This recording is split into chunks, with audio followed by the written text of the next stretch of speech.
Chapter 55, The Return Journey. I sat in the window seat, watching Jerusalem disappear. Our 3 weeks there had passed quickly, and we now needed to return to our homes. Canada would be our final destination, stopping in Spain first to meet Alberto's family.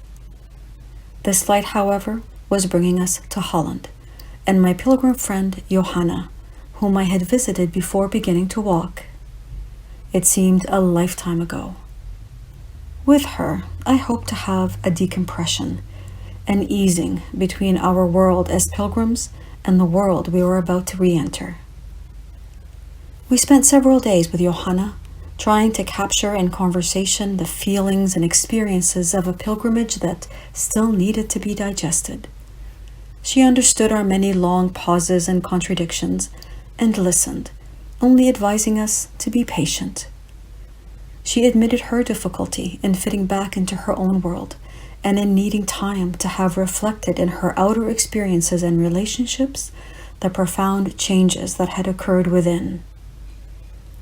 It had become our custom to have afternoon tea, and so we sat one afternoon with Johanna in her home, enjoying this comforting tradition. A painting on her mantel of an American Indian man with a feather headdress caught my attention. I had seen the same painting in a bookstore earlier that day. Something about his presence, the way his eyes looked out with such compassion and love, compelled me to ask who he was. "Oh, his name is White Eagle," Johanna said.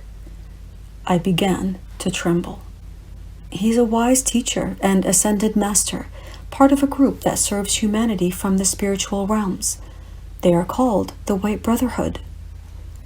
I couldn't speak. Alberto looked stunned. Johanna suddenly stopped, and her eyes filled with tears.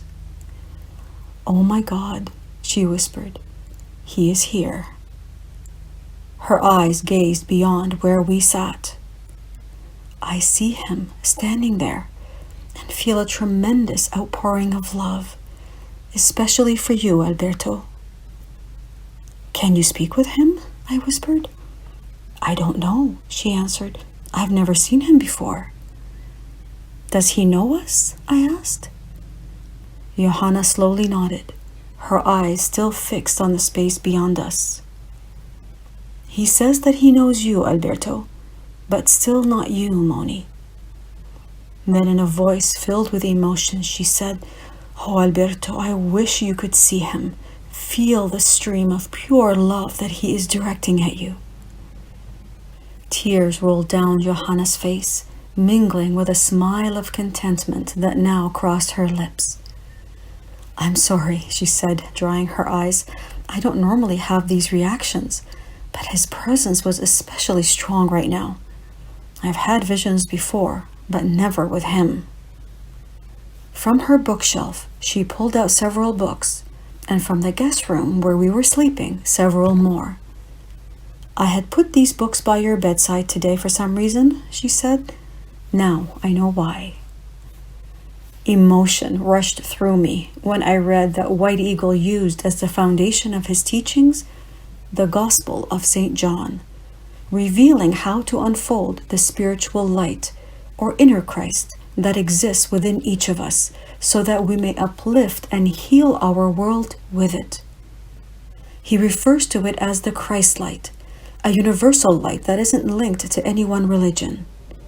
He speaks of Jesus as a brother and great master who had come to the world to awaken the mastery within each one of us and to be the living example of all that he taught. The symbol of that spiritual light and of the White Brotherhood was the six-sided star, symbolizing perfect balance and harmony between the spiritual and physical worlds.